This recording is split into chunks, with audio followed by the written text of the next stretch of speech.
নমস্কাৰ প্ৰিয় শ্ৰোতা দৰ্শকবৃন্দ সামাজিক সাংস্কৃতিক অনুষ্ঠান ইগল আৰু শিল্পী সেনানীৰ যুটীয়া উদ্যোগত জন্ম লাভ কৰিছে আমাৰ এক সামাজিক মাধ্যম অদম্যলৈ আপোনালোক সকলোকে জনাইছো আন্তৰিক স্বাগতম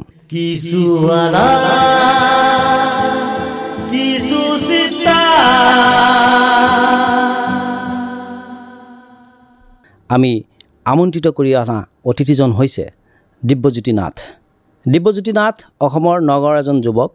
তেওঁ এজন সংগীত শিল্পী বৰ্তমান তেওঁ মুম্বাইত প্ৰতিষ্ঠিত দিব্যজ্যোতি নাথ সম্পৰ্কে আমাৰ অদম্যৰ বিষয়ববীয়াসকলে যুগুত কৰা এক প্ৰতিবেদন প্ৰথমতে আপোনালোকে চাই লওক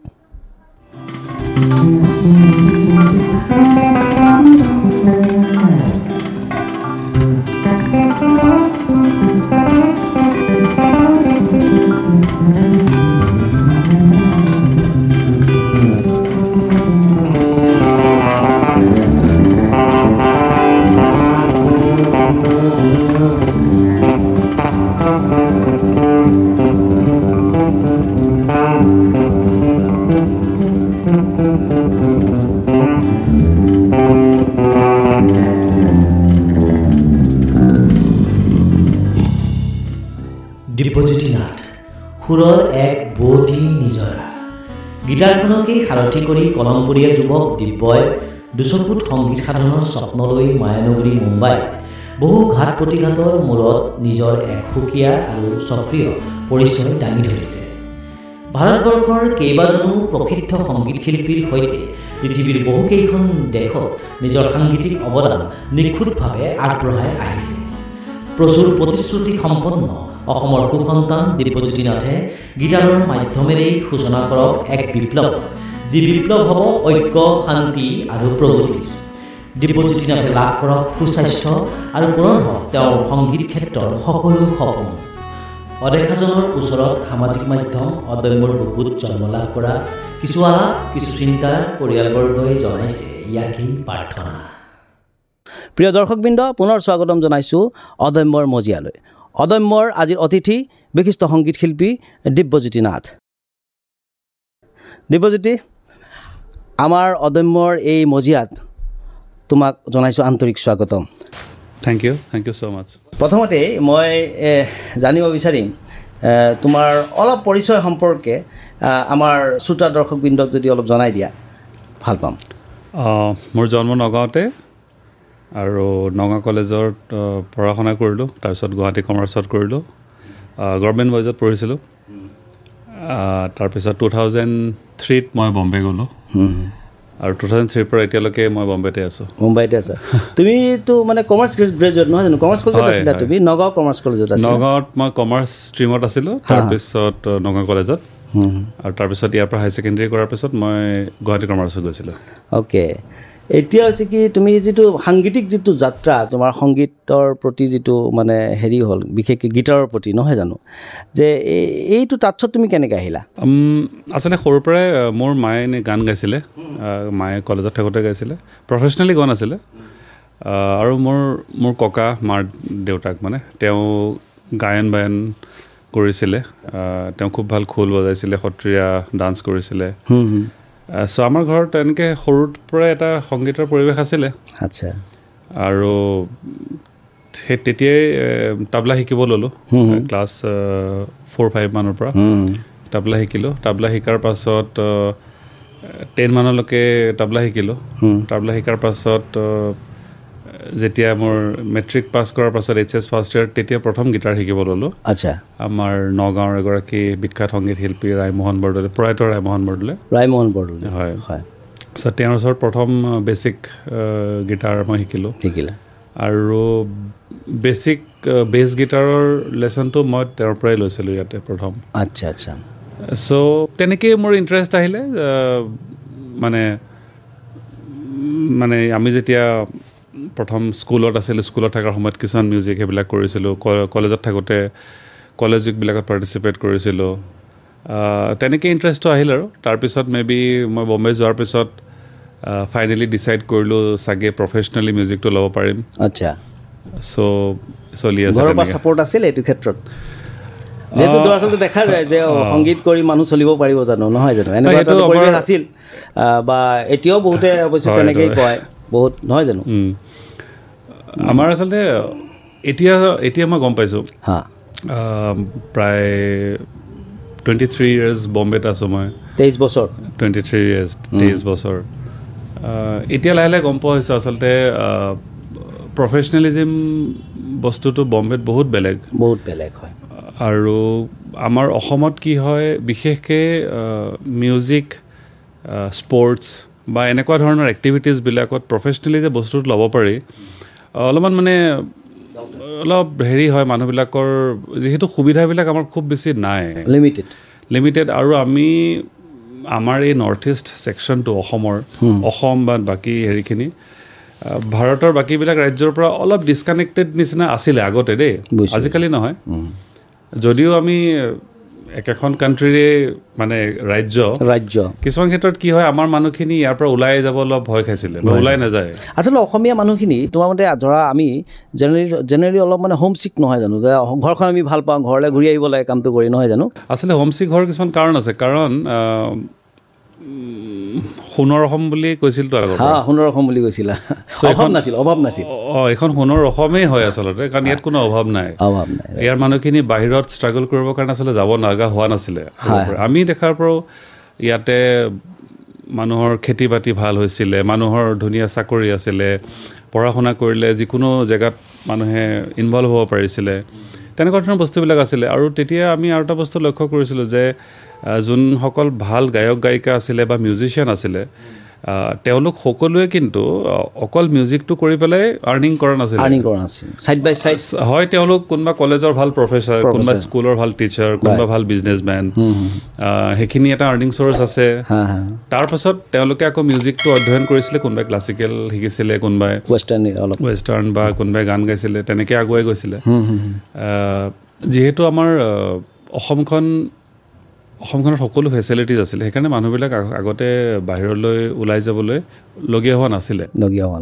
মানে ষ্ট্ৰাগলটো কম আছিল নহয় জানো যে এতিয়াতো আমাৰ যথেষ্ট ষ্ট্ৰাগল আহিল আচ্ছা এইটো ক্ষেত্ৰত এটা গান মনত পৰে যে আমাৰ ডক্টৰ ভূপেন হাজৰিকাদেৱে বহুত দিনৰ আগতে গাই গৈছিল গান এটা আজিৰ অসমীয়াই নিজক নিচিনিলে অসম ৰখাটোলৈ যাব বা অসমতে ভগনীয়া হ'ব তুমি কেতিয়াবা ফিল কৰা নাই যে বম্বেত থাকি যে তুমি এটা কৈছা যে এটা মানে ডিছক্ৰিমিনেশ্যন আমাৰ নৰ্থ ইষ্ট জোনটোৰ ক্ষেত্ৰত যিটো চিকেন লেগৰ পৰা আমাৰ যিটো মানে নৰ্থ ইষ্ট জোন যিটো মানে ডিছক্ৰিমিনেশ্যনৰ নিচিনা ফিল এটা হয় যদিও আজিকালি অলপ কম যেন লাগে তথাপিও আমাৰ ইয়াত ব্ৰহ্মপুত্ৰ আছে নদী আছে আমাৰ ইয়াত বৰ্ণাঞ্চল আছে ৰাইনো আছে কামাখ্যা আছে আহোম ডাইনেষ্টি আছে 600 years গতিকে আমি সঁচাকৈ ৰিচ তুমি কোৱা কথাটো একদম কাৰেক্ট আচলতে তো আমি ক'ৰবাত আমাৰ এই ঐতিহ্যসমূহ লৈ আমি ধৰা আৰু এটা কথা কওঁ যে আমাৰ জাতিটো সঁচাকৈ গৌৰৱান্বিত নহয় জানো আমি জন্ম লাভ কৰিয়ে এজন আমি গুৰু পাওঁ নহয় জানো সেইটো আমাৰ জগত গুৰু মহাপুৰুষ শ্ৰীমন্ত শংকৰদেৱ এই আটাইবোৰ থকাৰ পিছত আমি আচলতে যথেষ্ট অসহ্যশালী এটা জাতি নহয় জানো কিন্তু আজিৰ তাৰিখত তুমি ফিল কৰা নেকি যে ক'ৰবাত যেন আমি অলপমান মানে হেৰুৱাবলগীয়া হৈছে কিবা যেন ক'ৰবাত আমি যে হেৰুৱাইছোঁ বা কিবা যেন আমাৰ এনেকুৱা কিবা তোমাৰ ফিল আহে নেকি বাৰু না কেতিয়াবা আহে কাৰণ আচলতে মই ইমান বছৰ বাহিৰত থাকি দেখিছোঁ মই গোটেই ইণ্ডিয়াখনেই ট্ৰেভেল কৰিলোঁ যিমানবোৰ ষ্টেট আছে চবতে শ্ব' কৰিব গৈছোঁ বা মই অলৰেডি 30খন কাণ্ট্ৰি ট্ৰেভেল কৰিলোঁ মই অল অভাৰ দ্য ৱৰ্ল্ড চ' সেই দেশবোৰতো যেতিয়া যাওঁ মই খালি সেই বস্তুটো ষ্টাডি কৰোঁ কিছুমান ক্ষেত্ৰত যে আমাৰ জেগাটোতকৈ এই জেগাখিনি কিয় ডিফাৰেণ্ট সেই বস্তুটো হয় ফিল আহে সদায় মই ভাবোঁ যে আচলতে প্ৰত্যেকে নিজৰ কালচাৰটো আমাৰ যোনটো কালচাৰ যেনেকৈ কিছুমান ক্ষেত্ৰত এনেকুৱা ফিল হয় সেই মানুহবিলাক বহুত ৰিজিড নিজৰ কালচাৰটো লৈ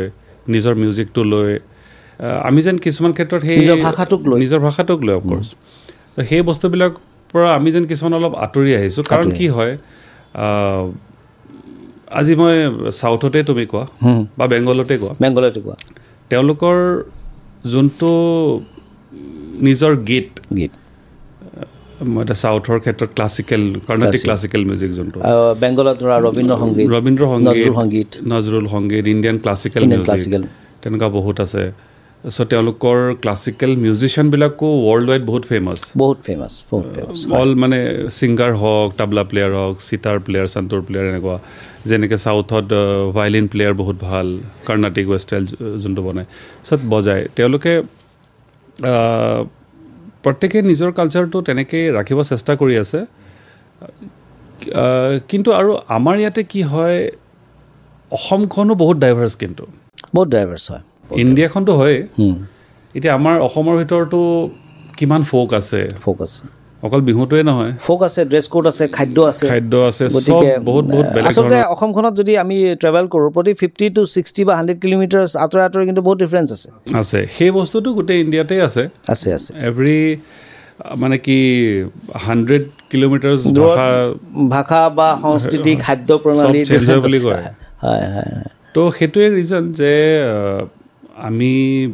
পিছুৱাই কিহৰ কাৰণে আছোঁ বা পিছুৱাই একচুৱেলি থকা নাই আমি আমাৰ কিছুমান অভ্যাস আমি বাদ দিব লাগিব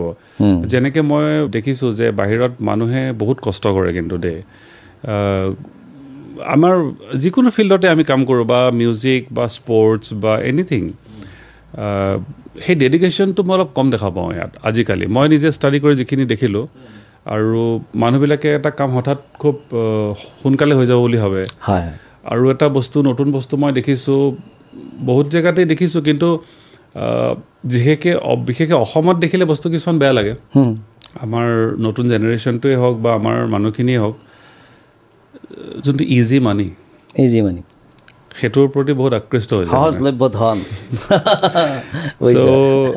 এতিয়া প্ৰত্যেকে কষ্ট কৰি আছে মই জানো আমি দিয়াচোন সৰুৰ পৰা একেলগে ডাঙৰ হোৱাৰ নিচিনা এইখিনি জেগাত তোমাৰ কষ্টটো তোমাৰ ষ্ট্ৰাগলটো মই দেখিছোঁ বা তুমি এতিয়াও সেই সাংস্কৃতিক সেই বস্তুৰ মানে জেগাটোত লাগি আছা কষ্ট এটা কৰি আছা অফক'ৰ্ছ তাৰ এটা ভাল ফল পাবা সদায় মই অলৱেজ অপটিমিষ্টিক তো তেনেকুৱা কথা এটা আমি কষ্ট কৰাৰ পৰা আচলতে বিমুখ হ'ব নালাগে কেতিয়াও নিজৰ কাম কৰি যাব লাগে যিবোৰ ধৰি লোৱা বাহিৰৰ মানুহে এতিয়া চব ক্ষেত্ৰত আমাৰ ইণ্ডিয়াখনত চব জেগাৰ কিছুমান ছিগনিফিকেঞ্চ আছে যেনেকৈ তুমি গুজৰাটত যদি যোৱা তাত চব বিজনেছ মাইণ্ডেড তেওঁলোকে জানে বিজনেছ কেনেকৈ কৰে ৰাজস্থানত যোৱা তেওঁলোকে জানে বিজনেছ কেনেকৈ কৰে চ' অসমত যদি তুমি আহা অসমৰ মানুহখিনিক যদি তুমি চোৱা যে অসমৰ মানুহখিনি কিন্তু অলপ বিজনেছ কৰিব নাজানে আচলতে উদাৰ আমাৰ আগৰে পৰা অভাৱ নাথাকা এটা মানুহ কিন্তু আমাৰ বেলেগ এটা স্কিল আছে আমাৰ যোনখিনি মিউজিচিয়ান প্ৰডিউচ হৈ আছে বা কালচাৰেল লাইনৰ মানুহখিনি প্ৰডিউচ হৈ আছে সেইখিনি কিন্তু তেনেকুৱা ধৰণৰ মানুহ কিন্তু বাহিৰৰ আগত তুমি সেইবিলাক ষ্টেজত কম পাবা অকণমান চিনচিয়াৰিটি চাউথত পাবা বেংগলত পাবা কিন্তু তেওঁলোকে সেইটো বস্তুত আহিব নোখোজে তেওঁলোকে নিজৰ বিজনেছটোত সিহঁতৰ পূৰ্বপুৰুষৰ পৰা চলি অহা বিজনেছবোৰ তেনেকৈ ফ'কাছ কৰে তেনেকুৱা ধৰণৰ কথা তো আমি সেই বস্তুটোৰ পৰা আচলতে কৰ্মবিমুখ বস্তুটো কেতিয়াও হ'ব নালাগে মই ভাবোঁ মানে মই অলৱেজ বিলিভ কৰোঁ নিজৰ কামটোৰ ওপৰত চ' আজিকালি লাষ্ট 10 yearsত মই এটা চেঞ্জ দেখিছোঁ যে অসমীয়া ল'ৰা ছোৱালীবিলাকেও বহুত সেই বস্তুটোৰ প্ৰতি আকৃষ্ট হৈছে যে কাম কৰোঁ ভালকৈ কৰ্ম কৰিবলৈ লৈছে যিহেতু আমাৰ যিটো সামাজিক সাংস্কৃতিক অনুষ্ঠান শিল্পী সেনানীৰ এটা মানে আমাৰ শ্লোগানে আছে যে পথাৰত ধান আনিব লাগিব পুখুৰীত মাছ আনিব লাগিব গোহালিত গাখীৰ বহাব পাৰিব লাগিব নৱযোগে তেহে ক'ব পাৰিব আমি অসমীয়া নহয় দুখীয়া আমি অসমীয়া কিহৰ দুখীয়া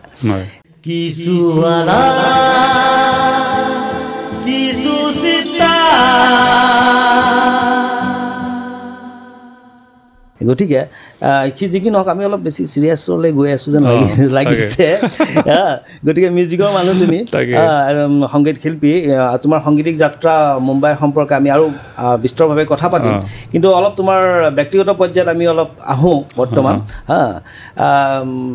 জীৱনত প্ৰেম সম্পৰ্কে তোমাৰ প্ৰেম কেতিয়া আহিল তোমাৰ বা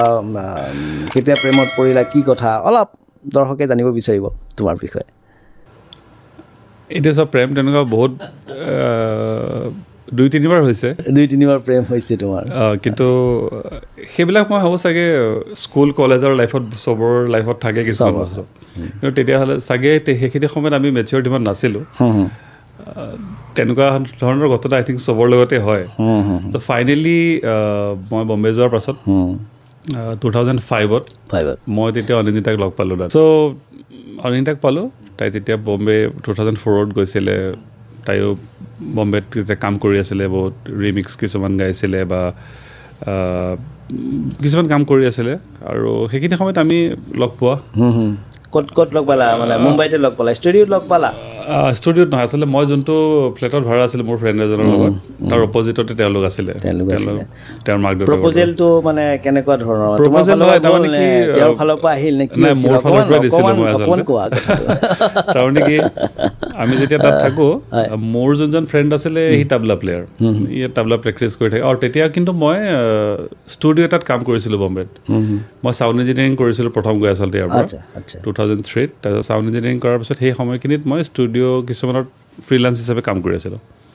তেতিয়া কিন্তু মই বেছ গিটাৰ বজাবলৈ লোৱা নাই তাত শিকিহে আছিলোঁ আকৌ গৈ পেলাই ইণ্ডিয়াৰ ওৱান অফ দ্য বেছ প্লেয়াৰ কাৰ্ল পিটাৰ্ছ তেওঁৰ ওচৰত মই তেতিয়া তেওঁক আকৌ লগ পালোঁ কোইনচিডেণ্টলি লগ পাই তেওঁলোক মাজে মাজে মোক ঘৰত মাতে তেনেকৈ ক্লাছ কৰি আছিলোঁ মই বেছ গিটাৰো শিকি আছোঁ তেতিয়া আৰু মই ষ্টুডিঅ'ৰ কাম কৰোঁ অ'কে চ' মই ৰাতিপুৱা 6:30-7 বজাত মই ষ্টুডিঅ' ওলাই যাব লাগে তো সেইখিনি সময়ত মানে মই যেতিয়া ওলাই যাওঁ অনিন্দাই ৰেয়াজ কৰি থাকে ঘৰত শুনি যাওঁ তেতিয়া মই জনা নাছিলোঁ পিছত ক'লে তাই অসমৰ বুলি কিন্তু কোইনচিডেণ্টলি অনিন্দিতা মোৰ ছেইম বেটছৰ আছিলে আচ্ছা তাই 2 বছৰ নগাঁও কলেজতো পঢ়িছিলে আৰু কিন্তু মই তাইক কেতিয়াও লগ পোৱা নাই নগাঁৱত বা গুৱাহাটীতো মই লগ নাপালোঁ মানে মুম্বাইতে লগ পাইছা মই ডাইৰেক্ট মুম্বাইত লগ পালোঁ অ'কে তাৰপিছত তেনেকৈ ইণ্টিমেচি হ'ল তাৰপিছত ভাবোঁ মিউজিকেলি আমি দুটা বেছি কানেক্টেড হ'লোঁ তাৰপিছত সেই আৰু প্ৰেম হ'ল 2007ত তাৰপিছত বিয়া হৈছে আমাৰ 2000 মানে তোমালোকৰ যুগ্ম জীৱনৰ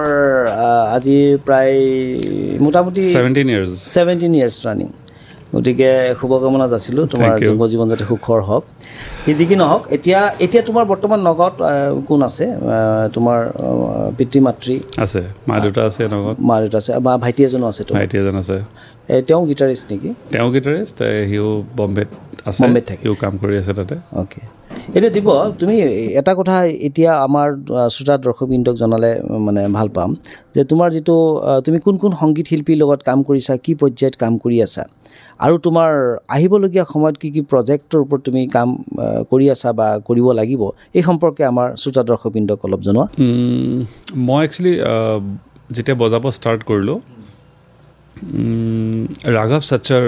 বুলি এজন মিউজিচিয়ান আছিলে তেতিয়া এতিয়াও আছে ৰাঘৱ খুব ভাল চেক্সোফোন প্লেয়াৰ কম্প'জাৰ এৰেঞ্জাৰ তো ৰাঘৱ সচ্চাৰ তেতিয়া অষ্ট্ৰেলিয়াৰ মনাছ ইউনিভাৰ্চিটিৰ এখন মিউজিক ইউনিভাৰ্চিটি তাৰ পৰা গ্ৰেজুৱেট আছিলে তেতিয়া প্ৰথম আহিছে হি ইজ ফ্ৰম দেলহি চ' বম্বেত আহি পেলাই কাম ষ্টাৰ্ট কৰিলে তেতিয়া ফাৰ্ষ্ট মই তেওঁৰ বেণ্ডত জইন কৰিছিলোঁ চ' ৰাঘৱ ৱাজ ভেৰি পাৰ্টিকুলাৰ মানে বহুত ডিচিপ্লিন চ' মই ফাৰ্ষ্ট বেণ্ডটোত বজাব গৈছিলোঁ তাৰ তেতিয়া মই বহুত শিকিলোঁ মানে যে এটা বেণ্ডত কেনেকৈ বজাব লাগে আমি বহুত ৰিহাৰ্চেল কৰিছিলোঁ আৰু তাৰ ছেট লিষ্টটো মানে অলপ টানো আছিলে তেতিয়া মই জাষ্ট নতুন বজাব লৈছোঁ আৰু ভালো লাগিছিলে সি ফ্ৰীলি মোক বজাব দিছিলে যে মই বেছ যেতিয়া ষ্টাৰ্ট কৰিছোঁ বজোৱা তাৰ বেণ্ডত খুব ভাল লাগিছিলে বজাই তাৰপিছত মই তেতিয়া আই থিংক 2009 জাভেদ আলী তেতিয়া সি কেহনে কো জশ্ন বাহাৰ সেই গানটো হিট হৈছিলে যোধা আকবৰৰ গানটো চ' তেতিয়া যেতিয়া প্ৰথম নাই মই যোধা আকবৰ বজোৱা নাছিলে মই জাভেদৰ লগত তেতিয়া বেণ্ডটো ফৰ্ম হৈছিল তেতিয়া প্ৰথম বেণ্ডটো আমিও ফৰ্ম কৰিছিলোঁ ময়ো আছিলোঁ তাতে ষ্টাৰ্ট কৰিলোঁ তাৰপিছত তেনেকৈ ষ্টাৰ্ট হোৱা তাৰপিছত মই মিউজিক ডিৰেক্টৰ প্ৰীতমৰ লগত প্ৰায় 4 বছৰ বজালোঁ প্ৰথম এটা যোনটো প্ৰীতমদাৰ যোনটো ফাৰ্ষ্ট বেণ্ড ফৰ্ম হৈছিলে তাতে মই আছিলোঁ আচ্ছা চ' সেইটো যেতিয়া চলি আছিলে 2010 মই চালিম চুলেমানে তেতিয়া প্ৰথম বেণ্ডটো ফৰ্ম কৰিছিলে তো চালিম চুলেমানৰ তাত মই অলমষ্ট 4-5 years বজালোঁ তাৰপিছত সেইখিনি সময়ত যেতিয়া মই চালিম চুলেমানৰ লগত বজাই আছিলোঁ 2011 কোক ষ্টুডিঅ' MTV আনপ্লাগ ফাৰ্ষ্ট কোক ষ্টুডিঅ' খুব বস্তুটো খুব মানে হেৰি হৈছিল পপুলাৰ হৈছিল ফেমাছ হৈছিল তেতিয়া আই থিংক তেতিয়া পাকিস্তান কোক ষ্টুডিঅ'টো খুব ফেমাছ হৈছিলে আচ্ছা অল অভাৰ দ্য ৱৰ্ল্ড তো তাৰ পাছত আই থিংক 2 বছৰৰ পাছত আমাৰ ইণ্ডিয়াত MTV কোক ষ্টুডিঅ' কৰিছিল চ' সেই কোক ষ্টুডিঅ'ৰ সেই এপিছ'ডটো মোৰ কাৰণে খুব মানে ৰিমাৰ্কেবল এটা লাইফৰ খুব ভাল তাত মিউজিক হৈছিল যেহেতু তাত মেইন মিউজিক এৰেঞ্জাৰ হিচাপে লেজলি লুইচ আছিল famous one of the best arranger music producer সেইখিনি সময়ৰ বাট এতিয়াও তো তেওঁ গোটেই এপিছ'ডবিলাক আই থিংক আমি 10টা এপিছ'ড কৰিছিলোঁ আৰু 45 songs ৰেকৰ্ড কৰিছিলোঁ 50 daysত 45 songs 50 daysত 30 daysত এক মাহত 45 songs চ' অল লাইভ কোনো পিছত ৰেকৰ্ড কৰাৰ হেৰি নাই আমি প্ৰথমে জাষ্ট 15 দিনমান সময় পাইছিলোঁ ৰেকৰ্ড কৰিবলৈ ৰিহাৰ্চেল কৰিবলৈ তাৰপিছত তোমাৰ আৰ্টিষ্টবোৰ চব আহিছিলে তাতে আমাৰ পাপনদাও আছিলে প্ৰথম আমাৰ খগেন গগৈ দা আছিলে বিহু অসমৰ পৰা বহুত কিজন লোকশিল্পীয়ে কোৱা বা বহুত শিল্পী গৈছিল অৱশ্যে নহয় খুব ভাল ৰেছপন্স পাইছিলে বিহুটো বা এই মানে এটা লোকগীতো গাইছিলে সেইখিনি সেইটো ভাল লাগিছিলে সেই 2011ত সেইটো আমি খুব ভালকৈ হ'ল কক ষ্টুডিঅ'টো তাৰপিছত মই 2011তে তেতিয়া শংকৰ এহছান লয় বেণ্ডটোত প্ৰথম জইন কৰিছিলোঁ চ' তেওঁলোকৰ লগত এতিয়াও বজাই আছোঁ তাৰপিছত 2013ত ফৰহান আখতাৰে এটা বেণ্ড ফৰ্ম কৰিছিলে আফটাৰ হিজ ৰক অন যেতিয়া সেই ৰক অন মুভিখন খুব হিট হৈছিলে সেই গানবোৰ খুব আহিছিলে চ' ফাৰহানৰ লগত মই এতিয়াও বজাই আছোঁ তাৰপিছত ফ্ৰীলান্স হিচাপে মই মোহিত চৌহানৰ লগত বজালোঁ 2-3 বছৰ আদনান স্বামীৰ লগত বহুত বছৰ বজালোঁ আৰু মই নিজকে খুব লাকি বুলি ভাবোঁ যে ওৱান অফ মাই ফেভৰেট আৰু মোৰ খুব মানে প্ৰিয় মানে কে মানে মোৰ কলেজৰ দিনৰ পৰাই কেৰ গান সদায় শুনো অফক'ৰ্চ আমি চবেই শুনিছিলোঁ আৰু কে I think he is the best মই ভাবোঁ not only a singer as a human being মানে আচলতে কেক যোনে এবাৰ পাইছে কেতিয়াও পাহৰিব নোৱাৰে চ' মই লাকিলি 3খন শ্ব' বজাইছিলোঁ কেৰ লগত এবাৰ তেওঁৰ বেষ্ট প্লেয়াৰ এজন নাছিলে আমাৰ অসমৰ কল্যাণদাটো ফাৰ্ষ্ট ডে পৰাই কেৰ লগত আছিলে তো মোক ক'লে বজাবলৈ কেৰ মৃত্যু এটা আচলতে বৃহৎ ক্ষতি আমাৰ ভাৰতীয় সংগীত জগতৰ বেছি ক্ষতি মানে যিটো মানে ভইচ বহুত হাৰ্ট চুই যোৱা মানে হৃদয় চুই যোৱা এটা কণ্ঠ কিছুমান মানুহক ধৰি লওক আমি কেতিয়াও ভাবোঁ যে তেওঁলোক থাকিব লাগে পৃথিৱীখনত কিছুমান মানুহ কিয় সোনকালে গুচি যায় যে যেনেকৈ ৰিচেণ্টলি জাকিৰ হুছেইন হয় তেওঁ ইমান সোনকালে আমি যাব বুলি কোনো ভবা নাছিলোঁ আৰু তেওঁৰ পৰা আৰু বহুত চাগে পাবলগীয়া আছিলে মিউজিকেলি তেওঁ বহুত কিছু দি গ'লহেঁতেন চাগে যিটো দিব নোৱাৰিলে আৰু আমি নাপালোঁ সেইটো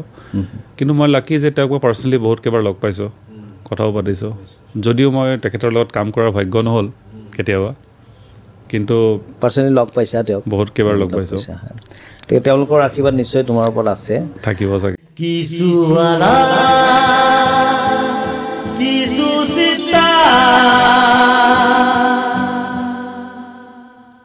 মই আজি অলপ দিন আগত তোমাৰ এটা কাজিৰঙা বুলি এটা তুমি হেৰি কৰিছিলা প্ৰজেক্ট এটা কৰিছিলা এটা মানে সাংগীতিক যাত্ৰা এটা নহয় জানো সেইটো সম্পৰ্কে অকণমান ক'বা নেকি এইটো তুমি কেনেকৈ ভাবিলা যে কাজিৰঙা সম্পৰ্কে মিউজিকত মই কিবা এটা কৰিম বুলি বা কেনেকৈ আহিল মনলৈ ভাৱ তোমাৰ আচলতে মোৰ মিউজিক কম্প'জিশ্যনৰ এটা চখ আছিলে আগৰ পৰা যে মই কিছুমান ট্ৰেক কম্প'জ কৰোঁ তাৰপিছত যেতিয়া মই বেছ বজাবলৈ ল'লোঁ চ' ইনষ্ট্ৰুমেণ্টেল কম্প'জিশ্যনবিলাকৰ প্ৰতি মোৰ অলপ আগ্ৰহটো বাঢ়িল যিহেতু মই ৱৰ্ল্ড মিউজিকটো শুনি থাকোঁ ভাবিলোঁ যে মই ইনষ্ট্ৰুমেণ্টেল এলবাম এটা বনাম নট বেছ অৰিয়েণ্টেড য'ত বেছ চ'ল' থাকিব তেনেকুৱাই নহয় মিউজিকেলি বেছো থাকিব বা মই কি নতুন বস্তু এটা ক্ৰিয়েট কৰিব পাৰোঁ ভাবি আছিলোঁ তাৰপিছত এটা ট্ৰেক বজাত যিহেতু মই ৱাইল্ড লাইফ সৰুৰ পৰা ভাল পাওঁ যিহেতু আমি অসমৰে তো আমি ইয়াৰ পৰা সৰু পাহাৰ নদী গছ এইবোৰ দেখি ডাঙৰ হৈছোঁ নেচাৰৰ প্ৰতি আমাৰ সদায় এটা এট্ৰেকশ্যন আছে তো মই এটা ট্ৰেক এনেই বনালোঁ আৰু কিবা এটা ভাবি পেলাই ঘৰত বহি কম্পিউটাৰত বনাই আছিলোঁ অলপ তাত ভাবিলোঁ ৱাইল্ড লাইফৰ ওপৰত কিবা এটা বনাওঁ চ' বনাই পেলাই ট্ৰেকটো প্ৰায় 80% কমপ্লিট হোৱাৰ পিছত তেনেকৈ থৈ দিছিলোঁ তাৰপিছত মই ভাবিলোঁ যে তেনেকৈ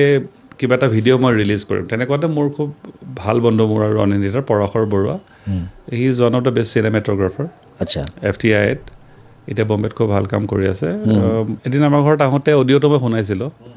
তো তেতিয়া পৰাশৰে ক'লে যে তুমি ভিডিঅ' কৰাৰ কথা ভাবিছা নেকি ট্ৰেকটো এনেকৈ কৈছিলে মোক চ' মই ক'লোঁ ভাবিতো আছোঁ কিন্তু মই এতিয়া ৱাইল্ড লাইফ নাম দিছোঁ বুলি ভাবিছোঁ এইটোৰ এতিয়া মই ৱাইল্ড লাইফ শ্বুটিং কৰিবৰ কাৰণে অসমতে যাব লাগিব আৰু ভাবিছোঁ অসমত ৱাইল্ড লাইফ বুলি ক'লেতো কাজিৰঙাই চ' কাজিৰঙাত শ্বুটিং কৰিম আৰু এটা মোৰ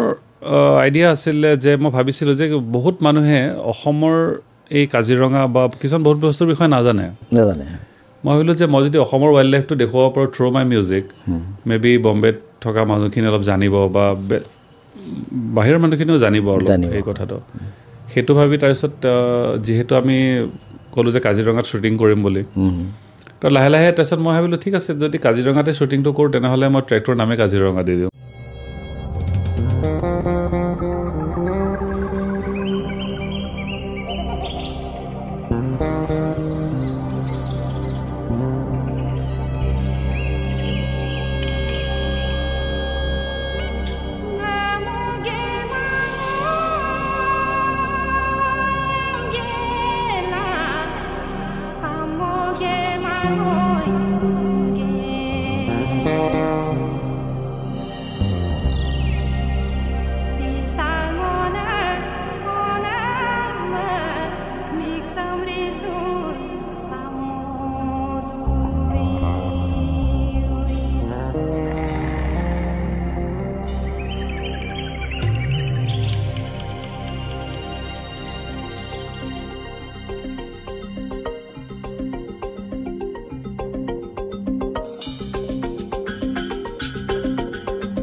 আচলতে সংগীতৰটো তেনে কোনো ভাষা নাই নহয় জানো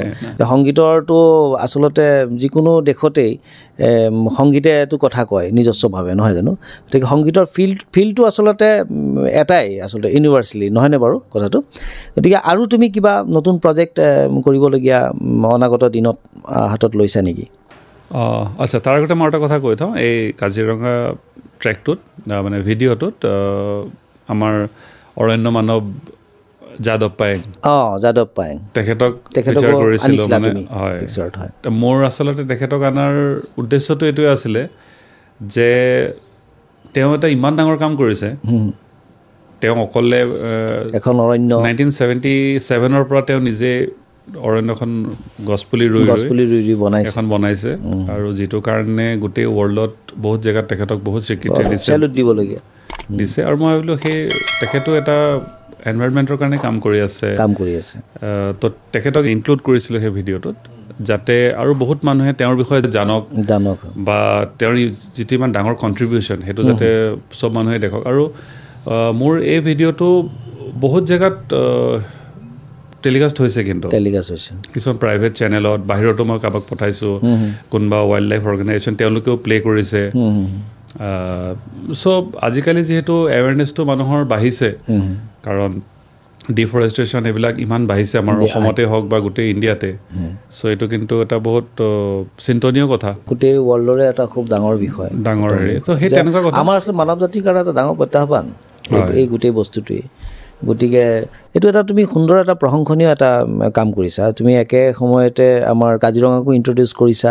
আমাৰ যাদৱ পায়েং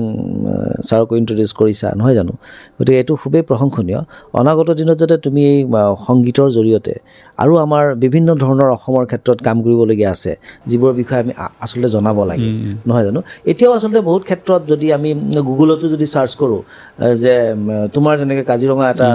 যেনেকৈ তুমি ইণ্ট্ৰডিউচ কৰিছা তেনেকৈ খুব আমি কম মিউজিক ভিডিঅ' পাম চাগে বা সম্ভৱতঃ নহ'বই চাগে যে এটা মানে ইণ্ট্ৰডাকশ্যনমূলক মানে প্ৰমোশ্যনেলমূলক এটা যাতে মিউজিক তুমি কৰিছা তাৰ কাৰণে তোমাক আমি ধন্যবাদ জ্ঞাপন কৰিছোঁ আৰু অনাগত দিনত আমি আশা কৰিছোঁ যাতে তোমাৰ পৰা আৰু যাতে নতুন সৃষ্টিৰাজি আমাৰ শ্ৰোতা দৰ্শকবৃন্দই পায় এইখিনিতে মই তোমাক এটা বেলেগ প্ৰসংগলৈ টানি আনিছোঁ যে আমাৰ দেখা যায় যে পুনৰ আমি অসমলৈকে ঘূৰি আহিছোঁ অলপ সময়ৰ কাৰণে এতিয়া তুমি যদিও মুম্বাইত থাকা যে দৰাচলতে দেখা যায় যে এইকেইদিন খুব ট্ৰেণ্ডিং হৈ আছে এটা বিষয় যে আমাৰ শিল্পীসকল বহুধা বিভক্ত হৈ পৰিছে কিছুমান শিল্পী যে কৈছে যে জাতীয়তাবাদী শিল্পী বা কিছুমান শিল্পী নহয় এনেকুৱা বহু বিতৰ্ক তুমি চাগে শুনিছা অলপ চলপকৈ নহয় বা আমাৰ ৰাজীৱ খদিয়াদেৱৰ মৃত্যু হৈছে তাতে কোনোবাই কিবা কমেণ্ট কৰিছে বা কোনোবাই এনেকুৱা এটা বিষয় সম্পৰ্কে তোমাৰ মানে ব্যক্তিগত অপিনিয়ন বা ব্যক্তিগত ধাৰণা তুমি অলপ জনাবা নেকি আমাক যে কি ভাবা তুমি এইবোৰ কিয় হ'বলৈ পাইছে আৰু কিছুমান কয় যে আজিকালি শিল্পীসকলো কিছুমান শিল্পী সুবিধাবাদী শিল্পী হৈছে বা তেওঁলোকে এনেকুৱা ধৰণৰ বিভিন্ন কথা বতৰা শুনা যায় এই সম্পৰ্কে তোমাৰ কিবা ধাৰণা বা তুমি কিবা কিবি খবৰ ৰাখানে নাই মাজে মাজে দেখি থাকোঁ এইবোৰ কথা কিন্তু মই তাকে বুজি নাপাওঁ যে কোনোবাই যদি নিজকে শিল্পী বুলি ভাবে আচলতে তেতিয়া আচলতে তেওঁ সেই মানুহজন বা মানুহগৰাকী এই বিষয়বিলাকত সাঙুৰ খাই পৰিব নালাগে মোৰ মতে কাৰণ শিল্পীৰ শব্দটোৰ অৰ্থটো বহুত বেলেগ কিন্তু দেই গায়ক গায়িকা বেলেগ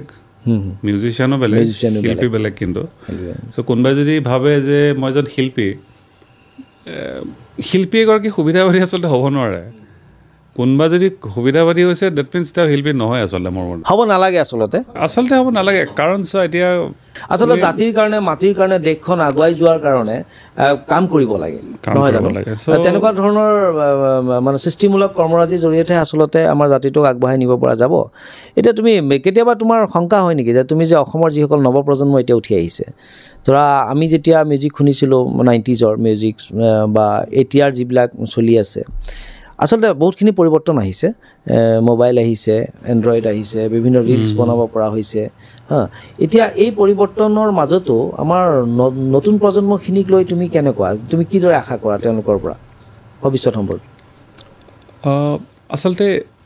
এতিয়া এই নতুন প্ৰজন্মৰ কাৰণে আচলতে ইনফৰমেশ্যনটো বহুত বেছি হৈ গৈছে থ্ৰু ইণ্টাৰনেট থ্ৰু স্মাৰ্টফোন মানে সেই বস্তুটো আৰু ইনফৰমেশ্যনৰ নলেজ দুটা সম্পূৰ্ণ বেলেগ বস্তু চ' এতিয়া এইটো বহুত এটা ডিফিকাল্ট চিটুৱেশ্যন আচলতে আমি এই গোটেই বস্তুটো লাষ্ট প্ৰায় 10 বছৰমানৰ পৰা এটা নতুনকৈ এটা খুব এটা বস্তুৰ মানে কি বুলি ক'ম এতিয়া প্ৰব্লেমেই এটা বুলি ক'ম মই যে মানুহে ক'ত কি কৰিছে কেনেকুৱা ধৰণৰ মিউজিক কোনে শুনি আছে বা এতিয়া তুমি আগতে আমি মিউজিক শুনিবলৈ পাৰ্টিকুলাৰ কিছুমান ভাল মিউজিকে শুনিছিলোঁ যে কেছেট কিনিব লগা হৈছিলে বা আমিতো কলেজত থকালৈকে তেনেকুৱা বাহিৰৰ এব্ৰডৰ যোনবোৰ কনচাৰ্ট জেজ ফিউজন মিউজিক বা ৰক কনচাৰ্ট আমিতো চাব পোৱা নাছিলোঁ যিটো MTV বা ভি চেনেলত আহিছিলে আমি সেইবোৰে চাইছিলোঁ চ' এতিয়াতো বাৰু চব হাততেই পায় চ' আৰু এটা কথা হৈছে কি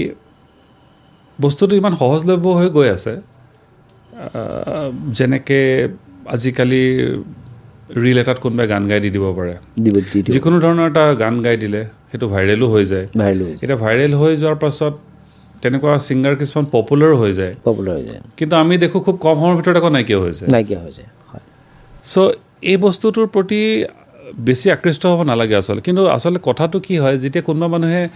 প্ৰপাৰলি মিউজিকটো শিকা নাই বা মিউজিকটো ষ্টাডি কৰি থকা নাই তেনেকুৱা কিছুমান নতুন জেনেৰেশ্যনৰ কাৰণে চাগে ভাবে এইটোৱে ট্ৰেণ্ড বা আমি এনেকৈ কৰি থাকিলে কৰিব পাৰিম বিশেষ এটা শিকিব নালাগে অলপ গীটাৰ এখন শিকিলোঁ অলপ গান শিকিলোঁ এতিয়া আমি খালি ভাইৰেল ৰিল কিছুমান বনালে হ'ল ইনষ্টাগ্ৰামত ফলোৱাৰ্ছটো বাঢ়িলে হ'ল তাৰপিছত পপুলাৰ হ'ব লাগিব তাৰপিছত মানুহে একচেপ্ট কৰিব কিন্তু ইয়াতে আৰু এটা কথা আছে যে কাৰোবাৰ ইনষ্টাগ্ৰামৰ ফলোৱাৰ হ'ল বুলিয়ে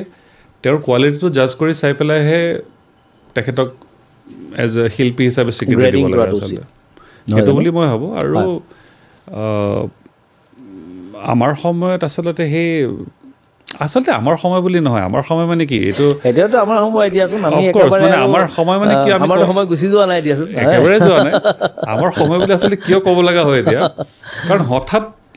লাষ্ট চেঞ্জ হৈছে খুব 10 বছৰ এটা বস্তু বহুত চেঞ্জ হৈছে যে মানুহে কি ধৰণৰ মিউজিক কৰিব নতুন জেনেৰেশ্যনটো কনফিউজ এতিয়া প্ৰথম কথা হৈছে আমাৰ নিজৰ যোনটো ৰুট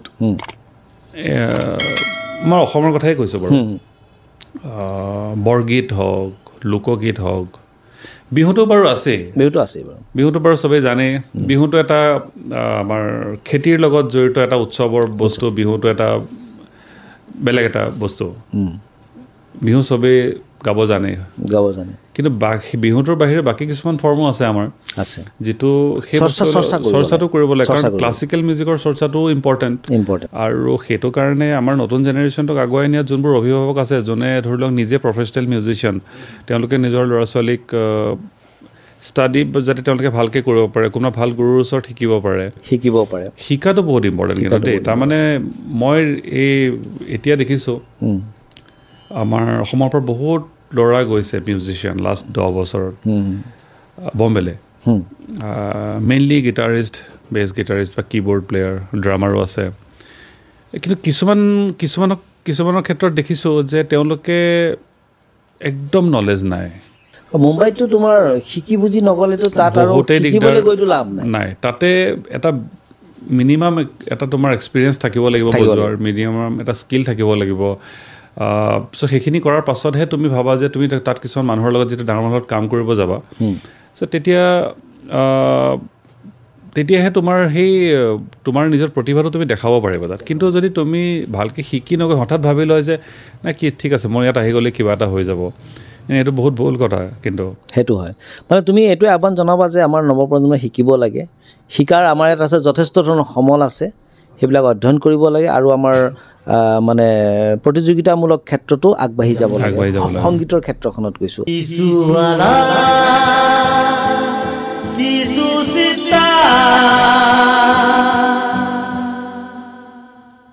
আৰ্থিক অৱস্থাটো শেষত গৈ পেলাই খুবেই দুখজনকভাৱে পাৰ হয় এতিয়াও আমাৰ বহুতখিনি শিল্পী ষ্ট্ৰাগল কৰি আছে এনেকুৱা ক্ষেত্ৰত আমাৰ শিল্পীসকলেও নিজস্বভাৱে আৰ্থিকভাৱে কিবা এটা লাইনত কাম কৰি থকাটো উচিত হয়নে নহয় বাৰু তোমাৰ মতে তুমি কি ফিল কৰা আচলতে হয় মানে বিশেষকৈ সৰু জেগাবিলাকত আজিকালি বাৰু অসমতো প্ৰফেচনেলি ল'ব পৰা হৈছে যে আজি যদি এজন মিউজিচিয়ানে প্ৰায় 25 বছৰ 30 বছৰ কাম কৰে তেওঁ যদি খুব ভালকৈ কিছুমান কমাৰ্চিয়েলি কৰে কাম তেতিয়াহ'লে তেওঁ after retirement may be after 65 তেওঁৰ হাতত এটা এমাউণ্ট থাকিব কাৰণ মিউজিচিয়ানৰতো কোনো পেঞ্চন নাই চ' সেই পইচাখিনি যোনখিনি সময়ত তেওঁ আৰ্ণ কৰিলে পেঞ্চন নাই কিন্তু টেনচন বহুত বেছি আছে সেইটো হয় এতিয়া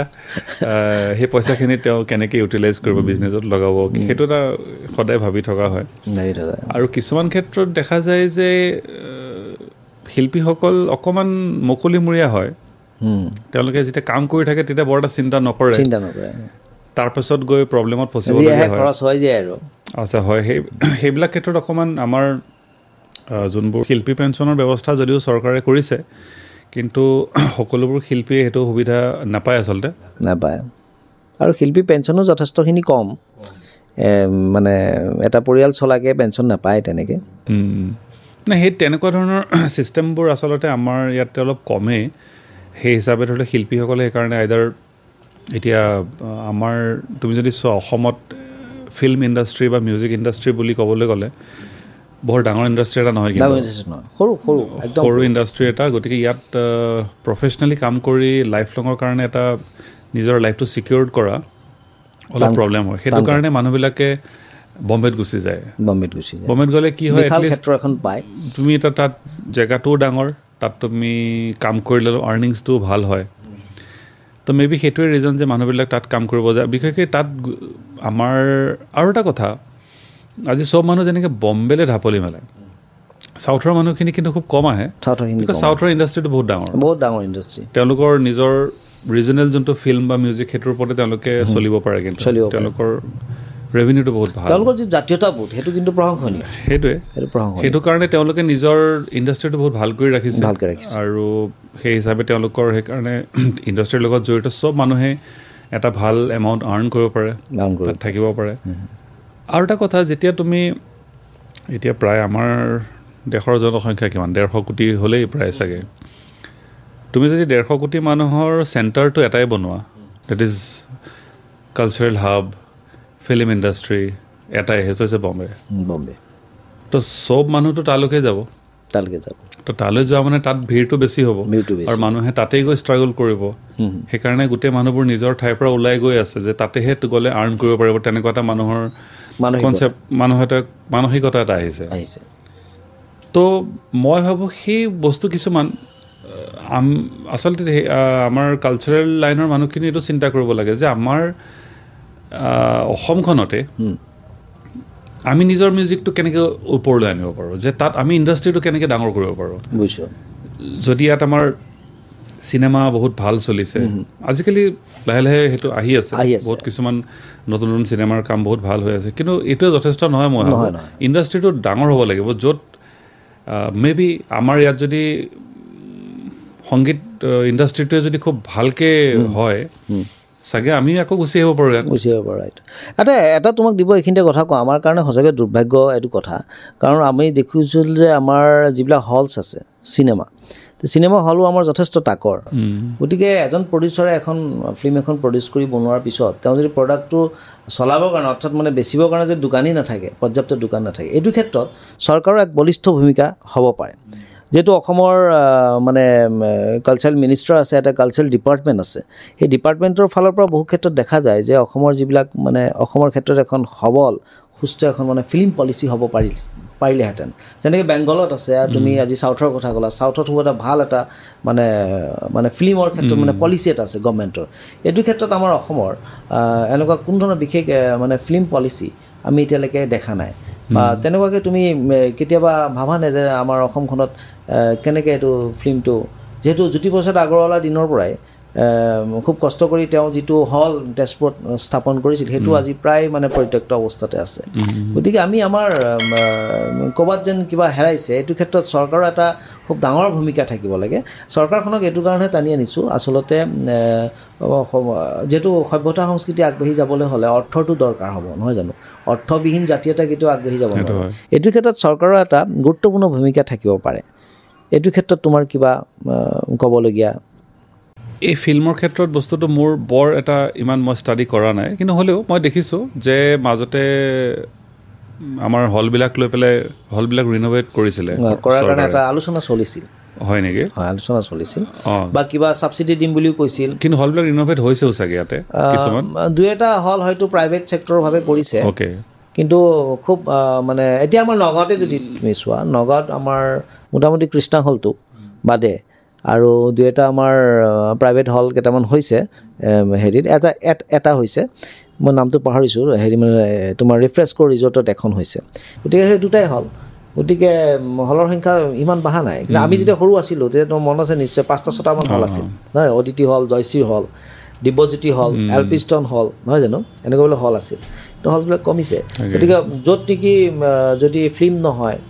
ফিল্ম হ'লে ভাল মিউজিক হ'লেহেঁতেন তো এইটোৱে আন্দোলনত আমাৰ জড়িত নহয় জানো সেইটো হয় এতিয়া আমাৰ ইয়াতে অসমীয়া চিনেমাবোৰো কিছুমান ক্ষেত্ৰত বাজেট ইছ্যু হৈ যায় সেইবিলাক সেইটো কাৰণে এটা কিছুমান কেতিয়াবা ডিৰেক্টৰ বাজেট ইছ্যু মানে মাৰ্কেটিং ইছ্যু এটা থাকে কাৰণে বাজেট ইছ্যু হৈ যায় তাকে তেনেকুৱা এটা কথা আছে সেইবোৰ এটা কাৰণ আছে আৰু এটা কথা হ'ল কি মেবি যেতিয়া সেই হলবোৰ আছিলে চিনেমাবিলাক যেতিয়া চলিছিলে মানে মই 20 বছৰ আগৰ কথাই কৈছোঁ সেইখিনি সময়ত এই ইণ্টাৰনেট বস্তুটো যেতিয়া নাছিল সহজলভ্য নাছিল মানুহৰ চ'ৰ্চটো চিনেমাই আছিল আৰু মানুহবিলাক হলতে চিনেমাখন চাব গৈছিল গাঁৱৰ পৰা ভাড়া কৰি গাড়ী লৈ আহিলোঁ টিভিটো চিনেমাবোৰ পুৰণা চিনেমাই আহিছিলে নতুন চিনেমাবোৰ টিভিত নাহিছিলে দুটাই চেনেল আছিলে DD1 DD2 চ' মেবি সেইখিনি সময়ত বিভিন্ন ধৰণৰ কথা সেইবোৰ আছিলে তেতিয়া আৰু এতিয়াও কৰিবলৈ গ'লে আচলতে মানে কি হয় গোটেই এটা বিজনেছ চলিবৰ কাৰণে মই ভাবোঁ চিনেমা হলৰ সেই মালিকৰ কিছুমান বহুত ক্ষেত্ৰত কেতিয়াবা হোৱা লাগে যে মালিক যোন হলৰ মালিক বা যোনে চলাই আছে তেওঁলোকে কয় যে প্ৰফিট নহয় চ' তেওঁলোক আল্টিমেটলি লছত যাব লগা হয় এতিয়া অসমীয়া চিনেমাবোৰ আহিলে আকৌ মানুহে চাব নাহে কিছুমান আৰু এটা কথা যে চব অসমীয়া চিনেমা বহুত বনিছে লাষ্ট 8-10 বছৰ কিন্তু কোৱালিটি চিনেমাটো বনিব লাগিব কোৱালিটি চিনেমা বনিলেহে মানুহ চাব যাব কিছুমান ক্ষেত্ৰত কেতিয়াবা দেখোঁ যথেষ্ট ভাল চিনেমা বনিও যদি আছে মাজে মাজে কিন্তু সেই কোৱালিটি চিনেমাবোৰ হোৱা নাই কিন্তু যিটো কাৰণে হয়তো মেবি চিনেমাবোৰ চলা নাই এনেকুৱা ধৰণৰ আমাৰ বিভিন্ন ধৰণৰ সমস্যা আছে সাংস্কৃতিক লাইনৰ মানে সাংস্কৃতিক বিষয়টো যথেষ্ট সমস্যাৰে মানে জড়িত তোমাৰ ধৰা অনাগত সময়ত আমাৰ এতিয়া বিহু আহি আছে বিহুক লৈ তোমাৰ কিবা পৰিকল্পনা অসমত আছে নেকি নাই বিহুক লৈতো তেনেকুৱা মোৰ একো পৰিকল্পনা নাই কাৰণ বিহু মঞ্চত কৰিছা চাগে তুমি মই কৰোঁ চ' মই অনিতাৰ লগত কৰিছোঁ লাষ্ট 2 বছৰৰ আগত আমি কেইখনমান শ্ব' কৰিছিলোঁ কিন্তু মোৰ বৰ বিহু শ্ব' কৰা নহয় ইয়াত আচলতে তুমি তাতে যিহেতু ব্যস্ত থাকা মই সেই লাষ্ট বম্বে যোৱাৰ পৰা মই তেনেকৈ বিহু শ্ব'ত ইনভলভ হোৱা নাই কিন্তু অনিতাৰ লগত আমাৰ যোনটো ব্ৰেণ্ড আছে পৃথিৱীৰ বহুত দেশতে গৈছা ভ্ৰমণ কৰিছা এই মানে ব্ৰেণ্ডৰ লগত চাগে নহয় জানো কোন দেশত এতিয়ালৈকে তুমি আমাৰ এতিয়া মই শংকৰ এহছান লয় হওক বা এনেকুৱা ফাৰহান আখতাৰ বা এনেকুৱা বেলেগ ব্ৰেণ্ডবিলাকত মেইনলি আমাৰ বছৰত এবাৰ US টুৰ থাকে 1 মাহৰ 1.5 মাহৰ কাৰণে যাব লগা হয় তাৰপিছত 2023 এটা ইউৰোপ টুৰ হৈছিলে ফাৰহানৰ এটা একোজ বুলি এটা বেণ্ড আছে যাৰ ফাৰহানে এটা ইংলিছ এলবাম বনাইছিলে আচ্ছা ইটালীত প্ৰডিউচ কৰিছিলে এলবামটো চ' মই সেই ইংলিছ ছেটটোৰ মই এটা পাৰ্ট আচ্ছা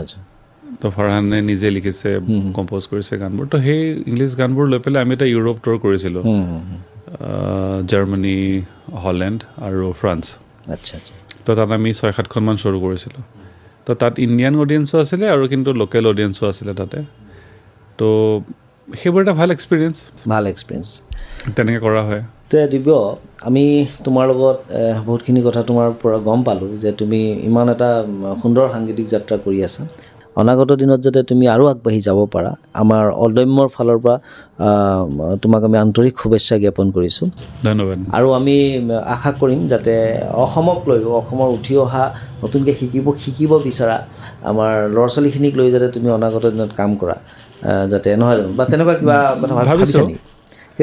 কিবা পৰিকল্পনা আছে যদি কোৱাচোন কেনেকৈ ভাবিছা নহয় মই মানে কি এতিয়া মই আজিলৈকে তেনেকৈ মই ফেচবুকত বা এনেকুৱা ইনষ্টাত বহুতে মোক মেছেজ কৰি থাকে যে ক্লাছ লোৱাৰ কথা বা এনেকুৱা কিন্তু মই সদায় এটা বস্তু ফিল কৰোঁ যে মোৰ যিমানখিনি অলপ হ'লেও মই এক্সপিৰিয়েঞ্চ এটা গেডাৰ কৰিছোঁ এই 15 বছৰত বিশেষকৈ মোৰ প্ৰফেশ্যনটো হৈছে live act so' live playing may be live sound ষ্টেজত কেনেকৈ বজোৱা হয় কোঅৰ্ডিনেশ্যন কেনেকুৱা থাকে কেনেকুৱা ধৰণৰ টেম্পাৰমেণ্ট এটা লাগে ষ্টেজত বজাবৰ কাৰণে বা তুমি যেতিয়া ডিফাৰেণ্ট আৰ্টিষ্টৰ লগত বজোৱা চবৰ টেম্পাৰমেণ্টটো বেলেগ হয় চ' কিছুমান ক্ষেত্ৰত এইটো ইজি নহয় চবৰ লগত ডিল কৰাটো but at the and of the day তুমি যদি মিউজিকখিনি ভালকৈ বজাইছা তেতিয়াহ'লে কোনো প্ৰব্লেম নাই চ' সেইটো এটা কিন্তু ষ্টাডি কৰিবলগীয়া এটা বিষয় how to deal with the musician how to deal with the professional singers এটা professional singer suppose I am playing with Shankar Mahadevan তো তেওঁৰ ব্ৰেইনত কি চলি আছে গানটো গাই থকাৰ সময়ত মই কিন্তু তেওঁক ফ'ল' কৰিব লাগে কেতিয়াবা ঠিকেই চ' তেওঁৰ লগত IQটো মিলাবলৈ যোৱাটো মানে মই বহুত এলাৰ্ট থাকিব লাগে বা তেনেকুৱা বহুত হয় ইম্প্ৰমটো ষ্টেজত কেতিয়াবা হয় মোক ফটকৈ বেছ চলো এটা বজাব দি দিয়ে এনেকুৱা ধৰণৰ কথা চ' যেনেকৈ ফাৰহানৰ এটা আছে ৰকনৰ এটা খুব ফেমাছ গান তুম হতো এই গানটো যোনটো চ' সেই গানটোৰ আগত ফাৰহানে এটা পয়েট্ৰি ৰিচাইট কৰে সি নিজে লিখা আচ্ছা তো তাৰ আগত ফাৰহান কিন্তু বহুত মিউজিকেল কিন্তু দেই যদিও film director actor is a very good musician also কেতিয়াবা গীটাৰৰ কৰ্ড কোনোবাই ৰং বজালেও সি কৈ কিন্তু এইটো চ' হেৰি আমি তেনেকৈ প্ৰেক্টিচ কৰি থাকোঁতে সেই তুমহতো গানটোৰ আগত এটা বেছ চলো মই এনেই বজাই আছিলোঁ কিবা এটা মোক ক'লে just play what you just played মই ক'লোঁ ন আই ফৰগট মই কিবা এটা এনেই বজাই আছিলোঁ আৰু কৈছে জাষ্ট প্লে চামথিং লাইক দিছ এনেকৈ মেলোডি কিবা এটা বজাব দিলে বেছত নট গিটাৰ দেই গিটাৰটো চবে চ'ল' বজাই থাকে মই নাজানো সি মোক কিয় কৈ আছে বেছত কিবা এটা বজাবৰ কাৰণে মই হাই ফ্ৰেটত কিবা এটা হাই মানে হাই নোটত বজালোঁ আৰু তাৰপিছত ভাল লাগিলে চ' সেই তেতিয়াৰ পৰা এতিয়ালৈকে সেইটো গানটোৰ পাৰ্ট হৈ গ'ল মানে লাইভ আচ্ছা আচ্ছা চ' প্ৰথমে মই চ'ল'টো বজাওঁ তাৰপিছত পয়েট্ৰিটো ৰিচাইড কৰে তাৰপিছত তুমহত গানটোত যায় চ' সেই তেনেকুৱা ধৰণৰ কিছুমান ইম্প্ৰমটো মোক ফটককৈ এনে ক'লে বেছৰ চ'ল'টো বজাবৰ কাৰণে তো সেইটো মই এলাৰ্ট থাকিব লাগিব চ' মই বজালোঁ মে বি মই নাজানো আচলতে কি বজাইছিলোঁ কিন্তু ফিলত কিবা এটা বজালোঁ may be he connect with that whole melody সি ক'লে যে ঠিক আছে ভাল লাগিছে তেনেকৈ কিছুমান বস্তু হয় কেতিয়াবা ষ্টেজত বজাই আছোঁ যেনিবা এটা গ্ৰুপ মই বেছত বজালোঁ সেই গ্ৰুপটোৰ লগত বেলেগে আকৌ এড কৰিলে তেনেকুৱা কিছুমান ইম্প্ৰমটো হৈ থাকে মিউজিক হৈ থাকে তো এই গোটেই বস্তুবিলাক এক্সপিৰিয়েঞ্চ হোৱাৰ লগে লগে বাঢ়ি গৈ থাকে সেইটো এটা আচলতে ছাবজেক্ট হ'ব পাৰে অফক'ৰ্ছ সেইটো এটা ছাবজেক্ট আমি আশা কৰিম তুমি সোনকালে কিবা এটা ষ্টাৰ্ট কৰা অসমত মই কৰিম আমাৰ নতুন প্ৰজন্মই শিকিব পাৰে এইটো বস্তু মই তেনেকৈ এটলিষ্ট যদি কেতিয়াবা মই এক মাহত এবাৰো তেনেকুৱা এটা কিবা ক্লাছ ল'ব পাৰোঁ নতুন মিউজিচিয়ানখিনিৰ লগত ইণ্টাৰেক্ট কৰিব পাৰোঁ এটলিষ্ট যদি তেওঁলোকে অলপো উপকৃত হয় মোৰ এক্সপিৰিয়েঞ্চটো শ্বেয়াৰ কৰিলে মই সদায় চেষ্টা কৰিম কৰিবলৈ খুব ভাল হ'ব তে দিব্য তুমি মোৰ অনুৰোধ ৰক্ষা কৰি আমাৰ এই অদম্যৰ মজিয়াত আহিলা এইখিনি সময় দিলা তুমি যথেষ্ট ব্যস্ত মই জানো তাৰ কাৰণে তোমাক ধন্যবাদ জ্ঞাপন কৰিছোঁ থেংক ইউ আৰু অনাগত সময়ত আমি পুনৰ লগ পাম আমাৰ চেনেলত আকৌ আমি কথা পাতিম আমি বিভিন্ন ধৰণৰ আমি ছাবজেক্ট লৈছোঁ আমাৰ অদম্যৰ মজিয়াত আমি সেইবিলাক আমি শ্ৰোতা দৰ্শক বিন্দুৰ ওচৰতে লৈ যাম গতিকে তোমাক আজি আমাৰ এই মজিয়াৰ পৰা বিদায় দিয়াৰ আগতে তোমাক পুনৰ ধন্যবাদ জনাইছোঁ তোমাৰ যাতে সাংগীতিক যাত্ৰা শুভ হওক থেংক ইউ আৰু মোৰো তোমাৰ অদম্যলৈ বহুত শুভকামনা থাকিল যাতে এই তোমাৰ এই প্ৰগ্ৰেমটো বহুত ছাকচেছফুল হওক থেংক ইউ দিব প্ৰিয় শ্ৰোতা দৰ্শকবৃন্দ আজিৰ এই পডকাষ্টত অদম্যৰ মজিয়াত আমি সংগীত শিল্পী দিব্যজ্যোতি নাথৰ লগত এক আন্তৰিক বাৰ্তালাপ আমি কৰিলোঁ আমি চেষ্টা কৰিলোঁ তেওঁৰ জৰিয়তে তেওঁৰ কিছু কথা ভাৱ আৰু তেওঁৰ কিছু চিন্তা যাতে আপোনালোকৰ সন্মুখত আমি দাঙি ধৰিব পাৰোঁ অদম্যৰ মজিয়াত পুনৰ আমি এজন নতুন অতিথিৰ সৈতে অনাগত সময়ত অতি সোনকালেই লগ পাম তেতিয়ালৈকে বিদায় দিয়ক নমস্কাৰ কিছু